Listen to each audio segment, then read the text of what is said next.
అయోధ్యలో శ్రీరామ మందిరం నిర్మాణం పూర్తి కావస్తుంది. సో ప్రస్తుతం మనం కార్యశాలలో ఉన్నాము. ఈ కార్యశాల 1990 సంవత్సరంలో ఏర్పాటు చేశారు. ఈ పెద్ద ఎత్తున ఇక్కడ జరుగుతున్న కార్యక్రమాలను మనం చూడొచ్చు. ఇక్కడ ఉన్నటువంటి ఈ పిల్లర్స్ ఏవైతే ఉన్నాయో ఇవన్నీ కూడా బీమ్లు, పిల్లర్లు. ఈ పిల్లర్లన్నింటినీ ఇక్కడికే రాళ్ళు తీసుకొచ్చి వీటన్నిటిని కూడా చెక్కడం మొదలుపెట్టారు. సో రాతి పైన చెక్కడం అంటే అంతా ఇంత కాదు, వీటన్నిటిని చేతితో చెక్కడం. ఇదంతా కూడా ఆనాటి నుంచి 1990 నుంచి మొదలవుతే ఇప్పటి వరకు కొనసాగుతూనే ఉంది. ఈ విధంగా మొత్తం అంటే ఇక్కడ ఉన్నటువంటి ఏ విధంగానైతే జరుగుతున్నటువంటి రాళ్ళు ఇవి ప్రత్యేకంగా రాజస్థాన్, గుజరాత్ల నుంచి తీసుకువచ్చారు. ఈ రాళ్ళ పని అనేది ఇంకా కొనసాగుతూనే ఉంది. వాస్తవానికి అప్పటి నుంచి మొదలుపెట్టినటువంటి ఈ చెక్కడం అనేది ఇక్కడ తయారు చేసినటువంటి రాళ్ళన్నీ ప్రస్తుతం నిర్మాణం జరుగుతున్నటువంటి మొదటి ఫ్లోర్ ఏదైతే ఉందో ఆ ఫ్లోర్కు మొత్తం కూడా సరిపోతుంది.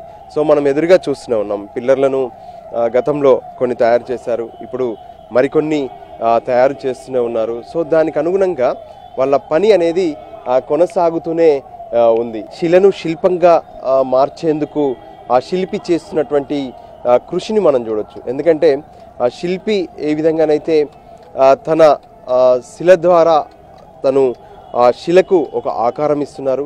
సో అటువంటి ప్రయత్నాలు ఇది మొత్తం కూడా చేస్తూనే ఉన్నారు. అంటే 24 గంటలు ఇదంతా కొనసాగుతూనే ఉంటుంది. సో మనతో ఒకసారి శిల్పిని కూడా అడిగి తెలుసుకుందాం.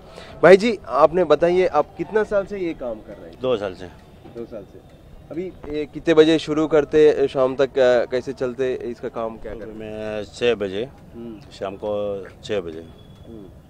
अभी ये सारे अभी मंदिर बन रहे ना, वहाँ पर ले जाएंगे? हाँ, तहाँ ले जाएंगे, साफ हो जाएगा तो तहाँ ले जाएंगे। अच्छा, कितना लोग काम करेंगे? हमें 20 लोग। 20 लोग। ఇక్కడ ఉన్నటువంటి ప్రతి రాయిలో అంటే ఏ విధంగా ఏర్పాటు చేశారు ఏంటి అనేది కూడా మనం చూడొచ్చు.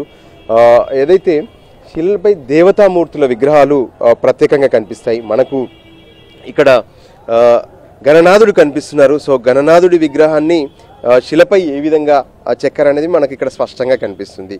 సో ఈ విధంగా అన్ని రకాలుగా ఇటు వైపు ఏ విధంగానైతే అటు సింహాన్ని, ఆ తర్వాత మళ్ళీ ఏదైతే ఏనుగు ఆకారంలో, సో ఈ విధంగా పూర్తిగా కూడా ఒక ప్రత్యేక ఆకర్షణగా ఇక్కడ తయారు చేశారు.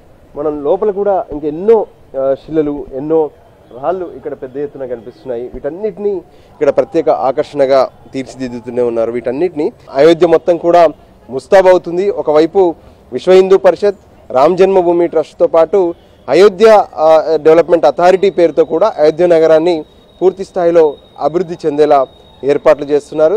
సో మొత్తానికి అందరూ ఎదురు చూస్తున్నటువంటి రాముడు రామ జన్మభూమిలో మరోసారి నూతన దేవాలయంలో అందరికీ దర్శనం ఇవ్వబోతున్నారు. కెమెరా పర్సన్ సంజీవ్తో కలిసి రాజు, ఎన్టీవీ.